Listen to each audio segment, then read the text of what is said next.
welcome back to the Girls Who Game podcast, where we talk everything gamer girl. I'm your host Ebby, I'm a Twitch streamer, and I currently study esports at uni. Today's episode is going to be exploring what our talent pool feels about their online game space, and if they feel like they belong in it. So, without further ado, our first question we asked them was, do you have any female role models, and what about them attracted you to them? Here are the answers that we got. So, if we're keeping within the, content creator and streamer kind of vibes, one of them is Tamara. Tamara Labs. She's one super sweet, and when I started my TikTok journey, I saw her as well as Catliente, Papora. I saw those main three, they focus on kind of giving advice and tips, and I have found that they're very, very helpful. They're clear, their videos are high quality, they are beautiful, just all the pros you can get in a content creator. And huge shout outs to them because they have helped me a lot with little things that I didn't know on my streamer journey, and I know that they have also helped many others. And I think that's kind of where I got my inspiration to also want to help others, and gotten admittedly video ideas from them as well. They're just great. That's so cool. Yeah, I feel like a lot of people have mentioned Catliente actually. Yeah, I think Catliente is big. So much love for her. She's awesome. Yeah, in terms of content creation, I'd say my biggest ones in streaming would be I think everyone from offline TV. I see a lot of their stuff. I get stuck on YouTube Reels every now and then, and it's just usually offline TV content there. But then also, I like Cutie Cinderella's content a lot. I like the fact that she's done a lot of events and really given back to the streaming community and has organized a lot of stuff, which makes streaming feel way more official, which I really enjoy. As well as and Maya, I like the conservation and making content about something that's not just entertaining but also meaningful. And then other than also I don't know if you've heard Ebby the Frog. Does that ring any bells? They've made a bunch of cool content recently on TikTok and elsewhere, and it's been very inspiring to see all that, and it's making me want to do more content on other platforms as well, just saying. Shameless plug, shameless plug. Yep. And then other than streamers, I'd say Jasmine Lee has this really nice big sister vibe to her YouTube channel that it's something that I kind of would like to embody more on my own, with my own brand, I guess. But other than that, one more honorable mention, TikTok creator Madeline Pendleton. I enjoy her discussion of also political subjects and also leftist stuff, as well as alternative fashion, which is something very dear to me. And she also has really cool outfits, so yeah. I was looking over the questions, and I actually really like this one because I made a post about it very recently. Mm-hmm. Can I say their names? Yeah, go for it. Okay.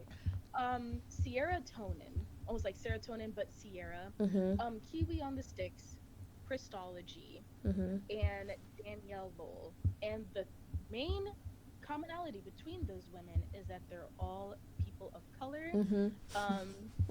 or black, right?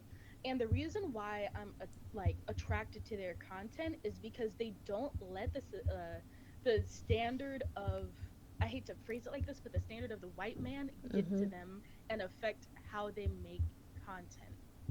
And that right there really boosted me, because when I first started off streaming, I actually used to be very self-conscious. I started off as a faceless streamer, literally not even a PNG tuber, just me sharing my screen because I was so self-conscious of showing my hair because Mm. I did Mhm. not know.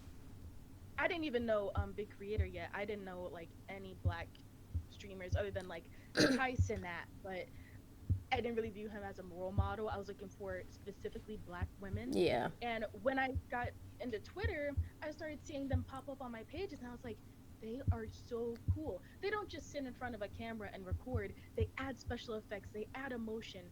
And they do get a lot of hate. I will say this right now, almost every single comment section they have, they get hate, but they don't let that bring them down. And Mm. that is so like superior.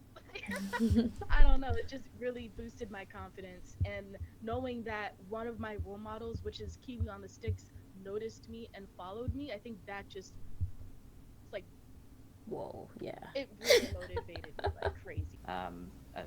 I'd say a big inspiration at the moment is a mostly Overwatch streamer called SK. Mhm. Um, she is a trans woman, Mhm. um, and as a trans feminine person myself, Mhm. um, seeing her be her authentic self, um, putting herself out there and being so successful um, and also just um, just cared about in the community. Like there's like a bunch of other streamers just treating her like a like a normal person. You know, Mhm. it's um, it's very nice to see, and say she's definitely a big role model for me. Um, and like I would say like a similar thing about um, Gemini Tay and Pearlescent Moon, and basically any woman in Hermitcraft, because Mhm. Hermitcraft is still a very male dominated server, um, and it just makes me happy them being there, you know, Yeah. Yeah. Yeah. um, and just being treated on the same with the same amount of respect as everyone else, and doing such amazing things on the server, um, and yeah, I'd say they are definitely for similar reasons as SK, they would also be like big role models for me. Just being themselves, having fun, and it's just very nice seeing them be fully accepted in their communities. Mm. Um, it's um, it's not more. I wouldn't say it's a role model. It's more like content creators which I benchmarked. Um, uh, like their content, like their specific kind of content, which I find very appealing for me, Mhm. and I think this is something which where I like get inspired by a lot. Mhm. Um, which is I think her name is Cozy Kennedy. I like her content a lot, and also her name is Gail. Her Instagram is gamer girl Gail. Um, they do very inspirational content. Um, yeah. I actually do have streamer model right now. It's Numero. She's a really good streamer, and I really enjoy her company. She, I think, is considered small streamer or small content creator. Um, but I find that community around her is a really cozy and comforting, and I just found a lot of good people, and I just see how she grows, and it really inspires me. And I as well watch some YouTubers who stream, but they are mostly like Russian language YouTubers from my country. Yeah, I just they're mostly like some people that I know. They have I just don't remember the nickname because I speak with them in real life, and I just see sometimes how they grow or come to their streams and just like participate a little bit, but I still watch how they like their growth is the most interesting part for me. Hey guys, it's your host Ebby here, and welcome to Tea Time, where we drink tea and spill the tea. So, for those of you who don't know, I love to snack. Like, I love snacking, and in general, just like food. Like, I just love to eat. I like trying new foods and stuff like that. It's a part of me, and it's a part of my brand. So I just want to add this segment in. And in this segment, I just wanted to introduce some teas and snacks that go well with said teas. And while talking about some predetermined topics in between the answers that our talent pool had given us. So, get yourself a drink and a snack and get comfortable. Anyways, for today's tea, we have Lapsang Souchong. I don't know if I'm saying that right, and I hope I am. My parents got really obsessed with this tea recently, and just like in general, they've just been like trying to drink more healthy teas, and this is one of the ones that they bought. My dad really likes the taste of this one. I don't know why. So Lapsang Souchong is a black tea that is smoked over pine wood after it is harvested, and it smells really woody and spicy actually. The colour of this tea is quite a deep red, and Lapsang Souchong actually comes from southeast China, and it is said to have a very distinguishable taste. I can definitely tell you it smells very distinguishable, if that's the right way to use that word. You can like smell it, and you'll know it's Lapsang Souchong. Like, I just know, my dad's drinking that again. It has a bitter taste, so I sweeten mine with a bit of sugar. I have quite the sweet tooth. It is recommended that you drink this tea with something savoury, like a savoury brunch or brekkie. Some recommend grilled meat, foods with white fish, so you know I'm going to be drinking this with my fish and chips. Or even pumpkin soup. And apparently you can cook your rice with this tea, and we all know I love to eat rice. Alright, let's put this tea away. So, now that's it for the tea section. Let's spill the tea. So today, I just wanted to jump in and talk about some of my own role models and inspirations, and it was really cool what our talent have said so far, and I just wanted to add to that. They have been so vulnerable with talking about their experiences so far, and I just wanted to also put myself out there.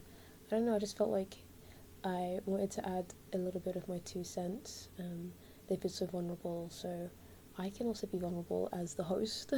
So actually, when I was younger, I used to watch Minecraft videos on YouTube during the Yogscast peak era of the Jaffa Factory. If you know, you know, I love the Jaffa Factory. And they are and will always be my number one inspiration when, like, in regards of talking about content creation and streaming.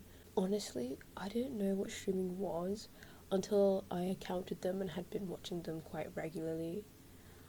I actually checked the other day, and my Twitch account was made back in 2014, which is actually so crazy. Personally, to me, that's mad. Like, that's crazy. That's legit. Like, my account is a decade old, like 10 years. I wish I could say that I've been that consistent with posting for that long, but life happens. Anyways, the Yogscast originally were just two friends, which were Lewis and Simon, that just love playing games together. They actually have a really cool video out about like the whole backstory of the Yogscast, and they just decided that they wanted to start sharing like this world of them gaming together via YouTube. And yeah, they're actually two guys, I think I mentioned that.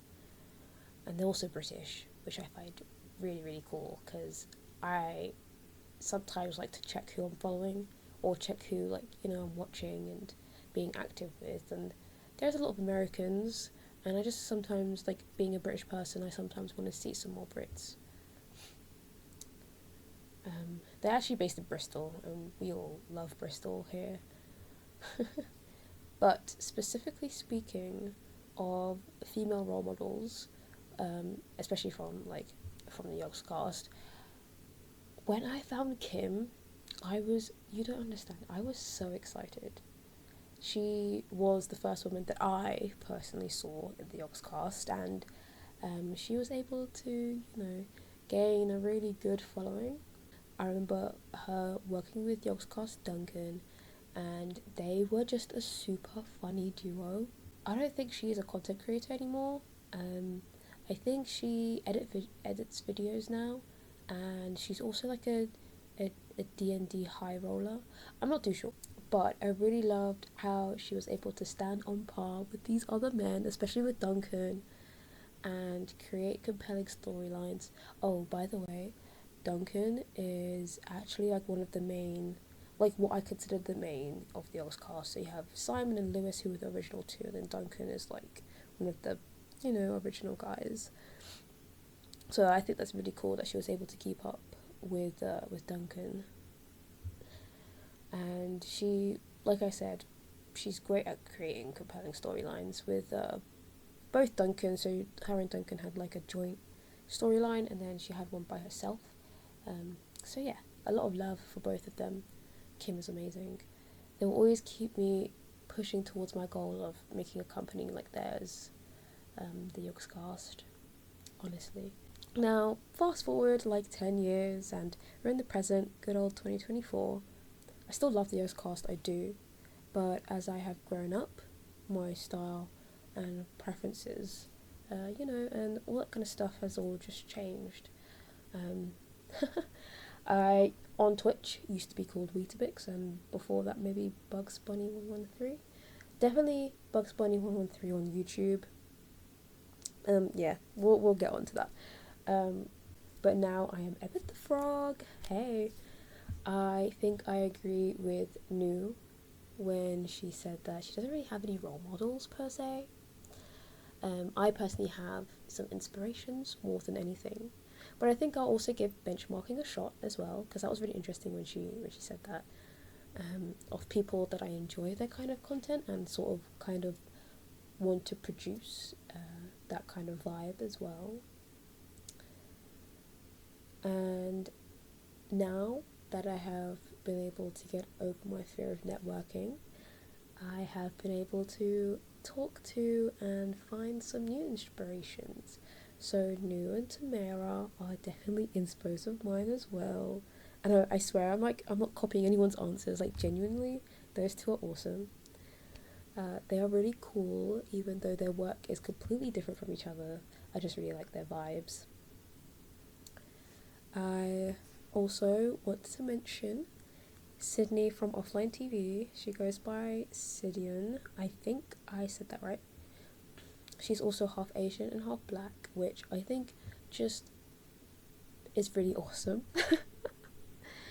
She has all this stuff to give. Honestly, she has all this like value to give as a content creator, and it's really cool that she's a black woman being up there with people who are just, stupidly well known. Because this is a thing that I've realized, especially in the area that I want to go into, which is like Minecraft content creation.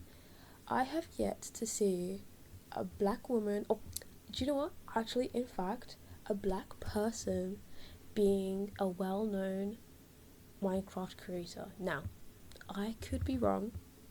I am currently not up to date with people, but I think if they were well-known, then I would have known, because I'm like the last.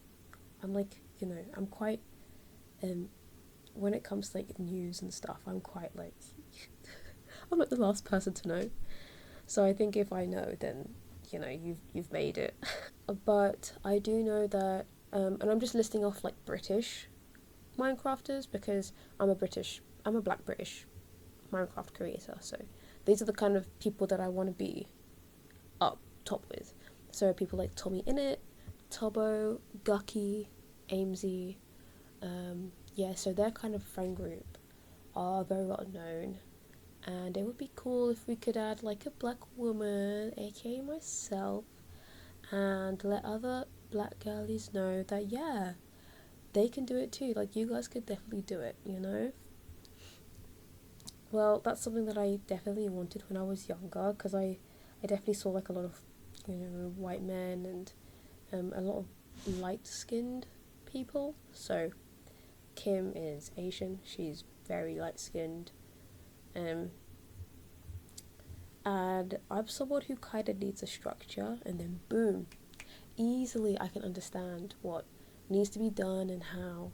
And to be honest, I just, you know, wanted to be that role model for like little Ebby, you know?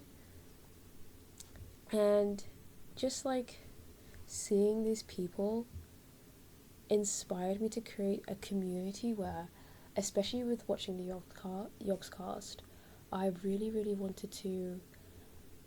When I was younger, I couldn't afford Minecraft, but there, you know, I have Minecraft now, and I've had it for years now, and I was able to get it at some point.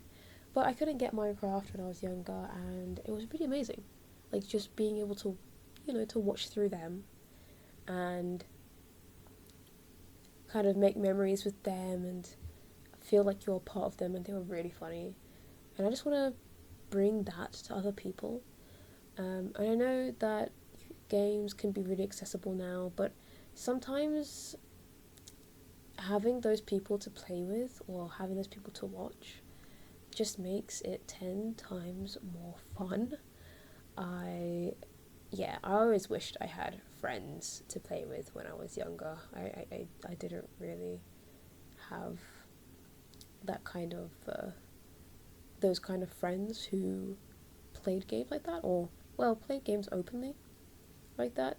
It was still considered quite a nerdy thing when I was younger. I remember, like, even YouTube was like, ew, like, why would you, you know, have a YouTube channel? And I had a few YouTube channels, but we're not going to talk about that. They were a lot of Minecraft YouTube channels, yeah, definitely. Another main thing is with my community. I just want to be able to bring gaming to people who can't. And I know I've already touched upon this, but I just really, this is something that I really just want to bring to the forefront of like my community. That yeah, that's something I couldn't really do when I was younger. Yeah, and then, you know, everyone these days has a device, so it's easy for me to be able to now actually kind of show people like at the forefront that actually, oh, okay, well, I can help them and make them this dream of mine that I want to create this kind of community can definitely be a thing, because now I can actually, you know, bring people together and stuff like that. So, like, anyways, that was the tea for today. I hope I spilled enough for you guys, and I hope you enjoyed whatever snack you had. We're going on to the next question now, and I hope you guys enjoyed the answers. I definitely did. It was really interesting being able to hear the answers. Okay, enjoy! So far, so good. We got some interesting answers from all of our talent pool. We wanted to delve a bit deeper into why they stayed in what I like to call their game space, which led on to our next question. Do you feel like you belong in these spaces? And why?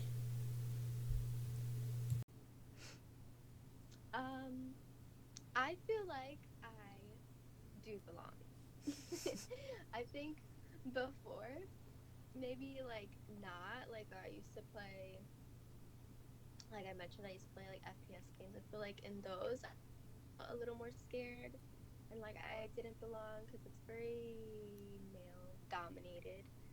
Um, but now that I play, I guess, cozy games, I feel like a lot of girlies love the cozy vibes.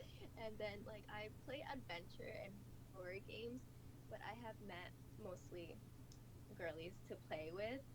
And in terms of like the content creating aspect of whether I belong or not, yeah, there have been times where I felt like iffy, like, oh, I feel like I don't fit in.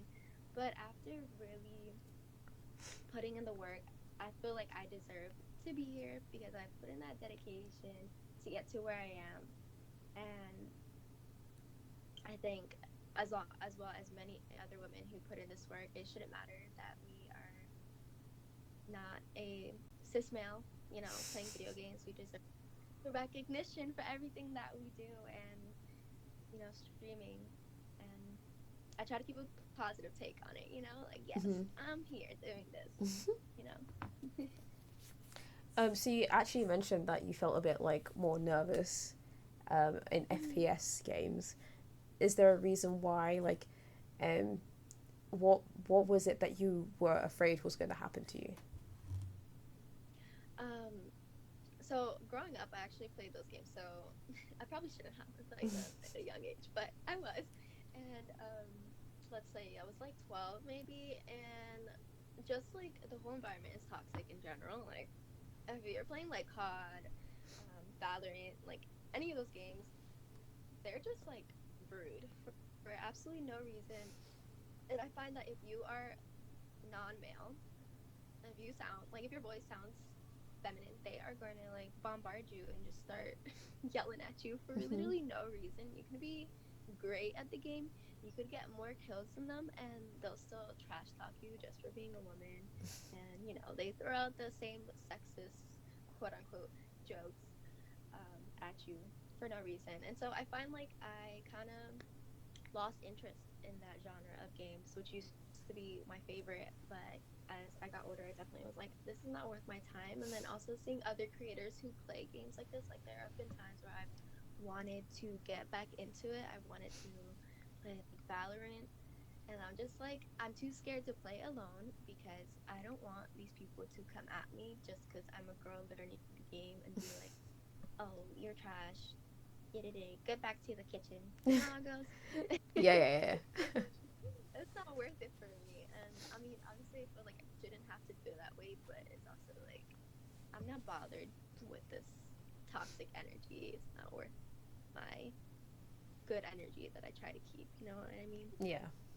I mean, especially considering how many more creators like me there are, I would say yes, but also I've noticed that I've learned to not really concern myself with whether or not people think I belong somewhere. Because, for example, as a aspiring game developer, there's a lot of talk about how the gaming space is, and like I still agree, it's very hostile towards women and like generally minorities, and it's not always the best space to be in. But I guess I've just gone into it with the attitude of it doesn't really matter, because if I am in these spaces and I've carved out a corner of internet for myself, it's not anyone else's place to police whether or not my, the little gaming streams that I do, if I should be allowed to do that or not. So, but also, yeah, with especially after the COVID pandemic and the big lockdowns, and the rise of cozy gaming and a lot of more feminine presenting content creators streaming in and getting a lot more attention, I feel like it's been way easier to be in gaming spaces. But I mean, I still mute my mic usually in FPS games, so kind of a yes and no. My short answer, yes, I know I do belong in these spaces, but at the same time, it's so hard for Black women to get into these spaces. You know what I mean? Yeah. So it's like I kind of have to squeeze myself in there. I think one thing that I notice, it's like you gotta make your content unique to other people within your niche to make yourself belong in the space. Does that make sense? Yeah, no, I get it. So when you're like posting or like when you're like scrolling through the feed, how do you feel like, especially in your online space? So in this case, I know like it's so easy to be like, that you belong in these spaces, but just wanna like, how do you feel when you're like, how do you feel? Oh, I I don't really know in which direction I want to answer this. I'm not saying that in a bad way, but I'm just like, if I'm looking in the way of there's not as much diversity as I'd like it to be. Like when I scroll my page, and diversity can also be used in multiple different ways here, like Yeah. color, but then also in terms of originality, like there's no diversity in content. You know what I'm saying? So like, and I have fallen victim to this too. Like there's a lot of people following the same trends, and at some points that's okay, but I don't know. I just wish there was more uniqueness. If like let's say if I were to scroll through TikTok, I don't want to see 100 of the same CapCut videos but with different captions. You know what I mean? I mean, I would say that I've very much chosen communities where the majority of people are nice and respectful, and the streaming community that I've built, all the friends that I've made from that, are all great people, and they all treat me with respect. It took a bit of trial and error to get there, but I can now safely say that like I am in a community of just like nice people. And I do feel like I belong in those communities. I do struggle to feel like people like me sometimes and feel like I belong. But that's just kind of like my brain being annoying. And it might have something to do with just me not really just not completely knowing like my identity. Like I don't know.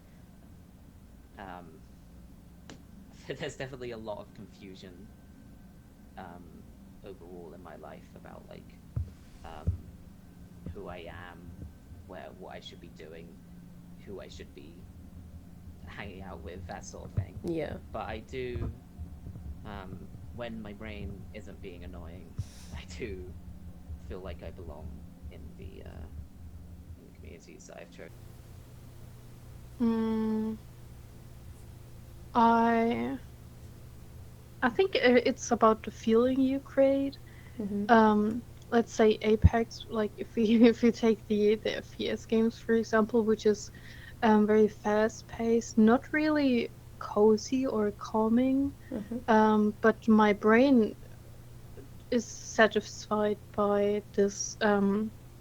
So I'm not diagnosed, but I think like I have ADHD, and like those kind of distractions all over the screen makes my brain very calm. That's why I like to play those games. And so like I said, so it's for me, it's more like a ritual, like that I like to relax in this game, which is kind of like controversial because it's like a really aggressive game. But so it's about the feeling and what makes you feel like this. Like you can define everything as cozy or whatever. So I think I belong in these spaces because it makes me feel comfortable and I enjoy it. And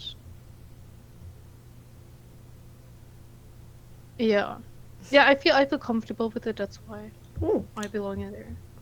That's good. I like that. Well, I started to feel that I belong when I found a lot of good friends and people in general who started to. It's mostly women actually, because they said that I'm really beautiful soul, that I'm really interesting to talk to, that they find comfort just being in my company in general. So right now, because there is a lot of women who are in this community, I feel like I belong. Welcome to the Yap segment, where I get to yap at the public, aka you guys. So for this episode, we looked at if these guys felt if they belonged in their online game spaces, where they have curated their own community, and see how they originally found their place in the gaming community. We wanted answers to questions such as who attracted them into the space in the first place, what gave them courage, and people who motivate them or, make them feel comfortable. Also just finding out who had influenced them and how they were influenced. We also wanted to know what exactly makes them define what belonging means to them and really understand the why of it all. Or if they even, after defining what belonging means to them, would they still consider themselves a part of the community? Well, let's get into it. So, 5 out of 6 of them agreed that they had role models, while one of our talents mentioned that they had less of a role model figure and more of just inspirational content creators. 2 of our talents even mentioned others who partook in these interviews that I conducted, which I find really super cool. I even somehow got mentioned, which I was not expecting. For those of you who would like some new inspiration or some new role models, here are some of the mentioned creators. So we have Catliente, Powell Pura, Tamara Loves, who is our very own Tamara, Numeru, who is our very own Nu, Offline TV, Cutie Cinderella, Cozy Kennedy, Gamer Gale, Sierra Tonin, Kiwi on the Sticks, SK, Gemini Tay, and Pearlescent Moon. There was definitely a running theme of role models being inspiring and motivating towards our talent, which is great. That's awesome.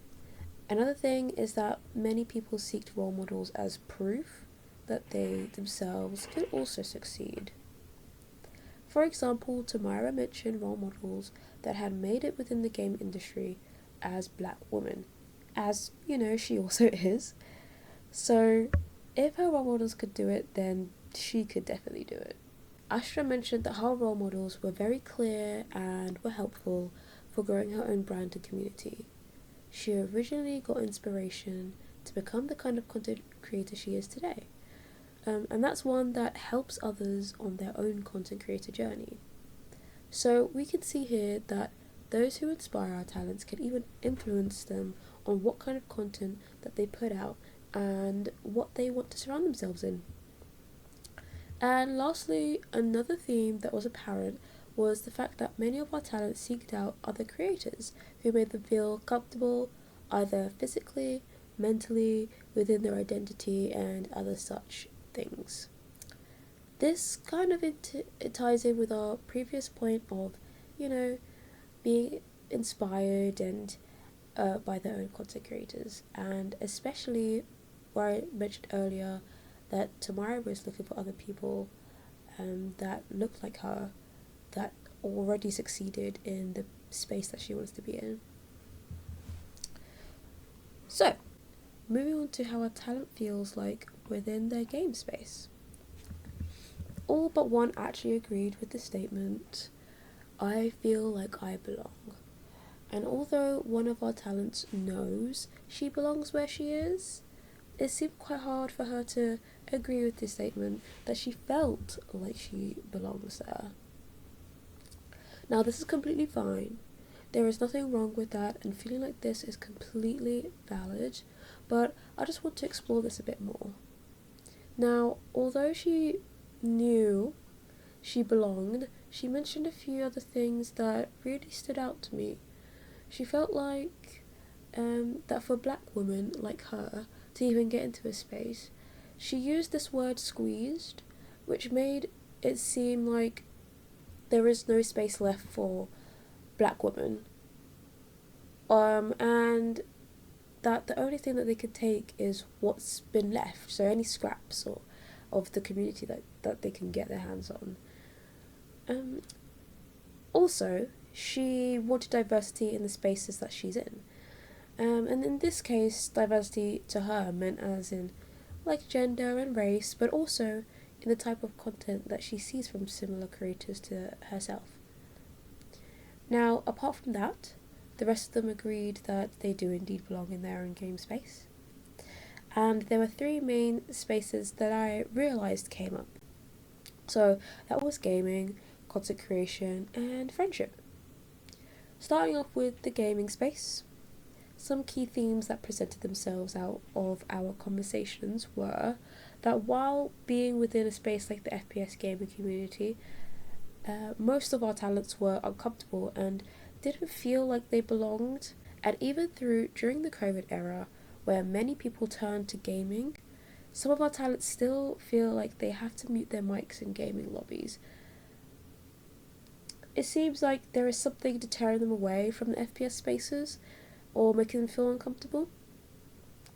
Meanwhile, when they are in other gaming communities such as the cozy and horror gaming ones, they feel like they do belong. However, as News said, she likes Apex, which is an FPS game, less because of the people who play that game, but more of the feeling she creates and has when playing the game itself. And that's why wherever she is, she feels like she belongs, which is awesome. Go New. And that's because she creates the feeling when she is in any of these spaces that she's in. Next, we have the content creation space. Astra mentioned how that she has doubts within the content creator community, but after realizing and recognizing that she put in the work, that she deserves to be there because of all the dedication she put into her work and content creation. And, Tamara mentioned earlier that she also, of course, wants more diversity in the content creator community. Now, lastly, we have the friendship corner. And Hori said that when she found good people and friends is when she finally started to feel like she belonged. The trend with this is that the good people and friends that she found were mostly women, but that's because the community she joined happened to just have mostly women in it, which is fine, that's great.